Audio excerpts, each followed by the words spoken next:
নমস্কার বন্ধুরা, MS family কিচেনে আপনাদের সবাইকে জানাই স্বাগত। আজ আরও একটা দুর্দান্ত সাথে রেসিপি নিয়ে চলে আসলাম বন্ধুরা। আশা করছি রেসিপিটা আপনাদের ভীষণ পছন্দ হবে।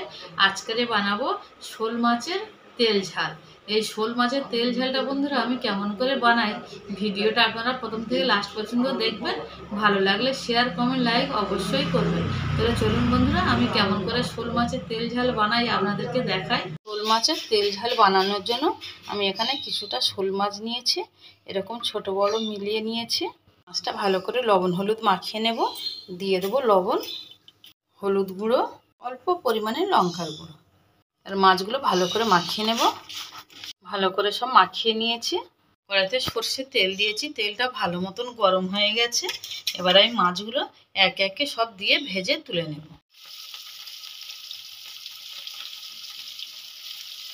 এগুলো ভালো করে লাল লাল করে সব ভেজে নিয়েছি।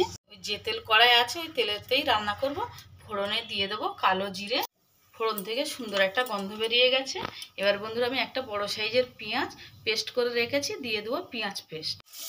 পেঁয়াজটা একটু 1 থেকে 1.5 মিনিট মতন আমি নেড়ে নিয়েছি। এবারে দিয়ে দেবো টমেটো পেস্ট। এখানে আমি একটা মিডিয়াম সাইজের টমেটো নিয়েছি, সেই টমেটোটা পেস্ট দিয়ে দিলাম। এর সাথে বন্ধুরা আমি দিয়ে দেবো আদা রসুন পেস্ট। দিয়ে দিলাম চায়ের চামচের হাফ চামচ আদা রসুন পেস্ট।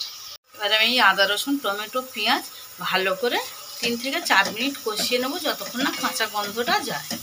কাঁচা আদা রসুনের গন্ধটা চলে গেছে, মশলা থেকে তেল ছেড়ে দিয়েছে। এবার আমি দিয়ে দেবো স্বাদ মতো লবণ। 5টা কাঁচা লঙ্কা, এখানে আমি গোটা কাঁচা লঙ্কা ব্যবহার করছি, আপনারা লঙ্কা চিড়ে দিতে পারেন। 1 চামচ হলুদ গুঁড়ো দিয়ে দেবো, হাফ চামচ ঝাল লঙ্কার গুঁড়ো, আপনারা চাইলে কাশ্মীরি লঙ্কার গুঁড়ো ব্যবহার করতে পারেন। মশলাটা ভালো করে একটু কষিয়ে নেব। ছোট চামচের 1 চামচ জিরের গুঁড়ো। মশলার চতুর্দিক থেকে একদম তেল ছেড়ে দিয়েছে। মশলাটা আমি সুন্দরভাবে কষিয়ে নিয়েছি। এবারে দিয়ে দেবো পরিমাণ মতন জল। পরিমাণ মতন জল দিয়েছি। এবার ঝোলটা ফুটে ওঠার অপেক্ষায় থাকবো। ভালোভাবে ফুটে গেছে। এবার আমি ভেজে রাখা মাছগুলো দিয়ে দেব। দিয়ে আমি 3 থেকে 4 মিনিট মতন ফুটিয়ে নেব। 4 মিনিট ভালোভাবে ফুটিয়ে নিয়েছি।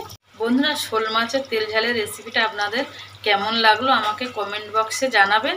আর যারা আমার চ্যানেলের নতুন বন্ধুরা আছেন, যারা আমার চ্যানেলটাকে সাবস্ক্রাইব করেননি, তারা অবশ্যই আমার চ্যানেলটাকে সাবস্ক্রাইব করবেন, করে আমার পাশে থাকার অনুরোধ রইল। বন্ধুরা, আজকে শোল মাছের তেল ঝাল রেসিপিটা আপনাদের ভালো লাগলে একটা লাইক করবেন, আর বন্ধুদের সাথে বেশি বেশি করে শেয়ার করবেন। ধনে পাতাটা দিয়ে আরও 2 মিনিট ফুটিয়ে নিয়েছি। একদম ঝোলটা ঘনত্ব হয়ে গেছে। দেখুন কালারটা কত সুন্দর এসছে। আর এবার আমি গ্যাসের ফ্লেমটা অফ করে দেব। বন্ধুরা, হয়ে গেছে শোল মাছের তেল ঝাল। আর গরম ভাতের সঙ্গে সপরিবারে খান আর উপভোগ করুন। হয়ে গেছে বন্ধুরা শোল মাছের তেল ঝাল। আর ভিডিওটা প্রথম থেকে লাস্ট পর্যন্ত দেখার জন্য আপনাদের অসংখ্য ধন্যবাদ।